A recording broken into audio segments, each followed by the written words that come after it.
Gracias, gracias, mil gracias. El canal ha llegado a 1000 suscriptores.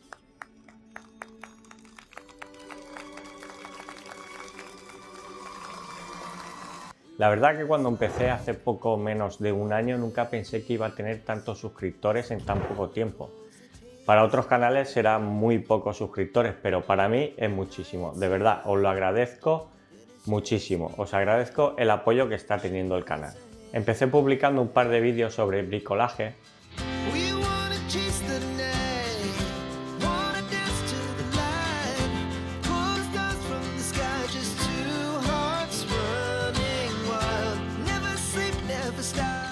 Pero por una lesión en el codo tuve que dejar de lado las herramientas y me centré en la domótica. Y ahí es cuando el canal empezó a crecer. Empecé con algunos vídeos sobre Home Assistant y también para crear tus propios dispositivos con SP8266. Que la verdad es que siempre me ha gustado crear cosas y pues la verdad que prefiero crearlas yo a comprarlas ya hechas. Aunque eso me cueste algún que otro quebradero de cabeza.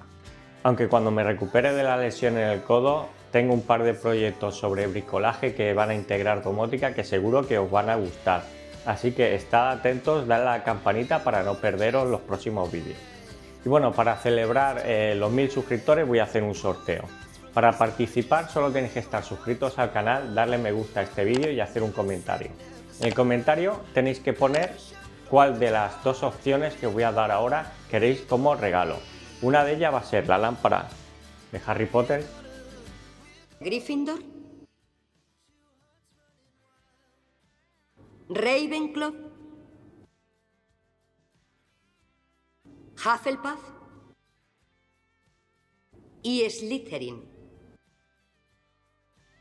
O un kit de Arduino valorado en unos 35 euros. El sorteo va a ser internacional. El canal asumirá hasta 20 euros de gastos de envío. El ganador lo anunciaré en la pestaña de comunidad 2 semanas después de publicar este vídeo. Si es que recuerda, dale a la campanita para que os avise cuando haga la publicación. Y nada, daros las gracias de nuevo por el apoyo que está teniendo el canal, desearos suerte en el sorteo y ya sabéis, nos vemos en próximos proyectos. Hasta luego.